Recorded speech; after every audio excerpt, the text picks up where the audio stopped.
எதிர்த்து சரி நேற்று எபிசோட் எப்படி போச்சு நடச்சும் பார்ப்போம். நேற்று எபிசோட் என்ன கட்டுறாங்கன்னா மணிமேலா ஃபங்க்ஷனுக்காக ரேணுகா, நந்தினி, ஜனனி 3 பேரும் ட்ரெஸ் எடுக்க வராங்க.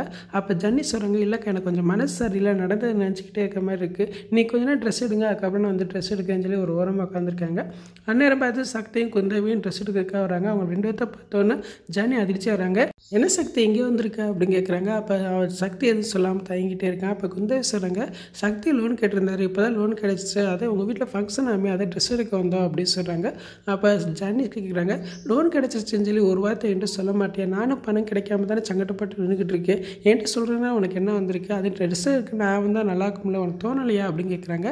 அப்போ குந்தவி சொல்கிறாங்க, இல்லை நான் வந்து சக்திகிட்ட சொன்னேன், சக்தி தான் எதுவும் சொல்லலை அப்படிங்கிறாங்க.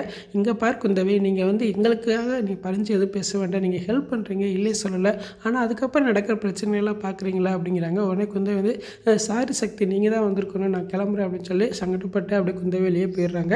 குந்தவி சங்கடப்பட்டு போகிறத பார்த்தாலும் சக்தி எம்பே டென்ஷனாகவே நின்றுக்கிட்டு இருக்கான். ஜன்னி எம்பே கோவப்படுறாங்க. அதுக்கப்புறம் பார்த்தா ஆதிக்குன்னு சேர்ந்ததான் காட்டுறாங்க. அவங்க கேட்குற, எங்கே நம்ம வீட்டு பொம்பளைங்களாம் எங்கே அப்படின்னு கேட்குறான். அவங்க அம்மா சொல்கிறாங்க, மனுவில் ஃபங்க்ஷன் வருது இல்லையா, அதுக்காக ட்ரெஸ் எடுக்க போயிருக்காங்க, காலையிலே போயிட்டாங்க அப்படிங்கிறாங்க.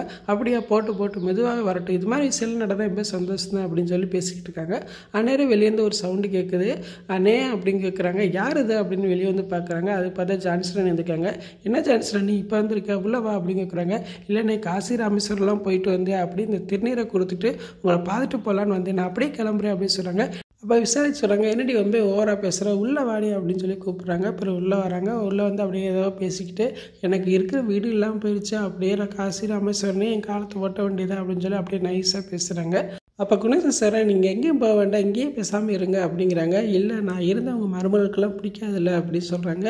அதெல்லாம் நீ வாயை மூடிட்டு இருந்தால் எந்த பிரச்சனையும் இல்லை அப்படின்னு சொல்லி விசாரித்து சொல்கிறாங்க. பெரியவங்க இவ்வளோ தூரம் சொல்கிறீங்க, சரி நான் இங்கேயே இருக்கேன் அப்படின்னு சொல்கிறாங்க. திருப்பி ஜவுளி கடையாக தான் கட்டுறாங்க. சக்தியும் ஜனனியும் அப்படியே கோவமாகவே இருக்காங்க. அப்போ ரேணுகா நந்தினி எப்படியா சமாதானப்படுத்தணும்னு நினைக்கிறாங்க. அப்போ நந்தினி சொல்கிறாங்க, சரி சக்தி, உனக்கு லோன் கிடச்சிருக்கு, அது ஒரு மெசேஜ் அனுப்பியிருந்தா அவளும் சந்தோஷப்பட்டிருப்பா, நீங்கள் கூப்பிட்டுருந்தேன்னா ரொம்ப சந்தோஷமாக ட்ரெஸ் எடுத்துருப்பீங்களா அப்படின்னு சொல்லி சமாதானம் பேசுகிறாங்க. அதை கேட்டு 2 பேருமே அப்படியே பார்க்குறாங்க. அப்படியே எபிசோட் முடிச்சிட்டாங்க. நாளைக்கு எபிசோட் எப்படிங்க பார்த்து பேசும். இந்த வீடியோ பிடிச்ச முடிவுக்கு லைக் கொடுக்க மறக்காமல் சப்ஸ்கிரைப் பண்ணுங்கள். தேங்க்யூ.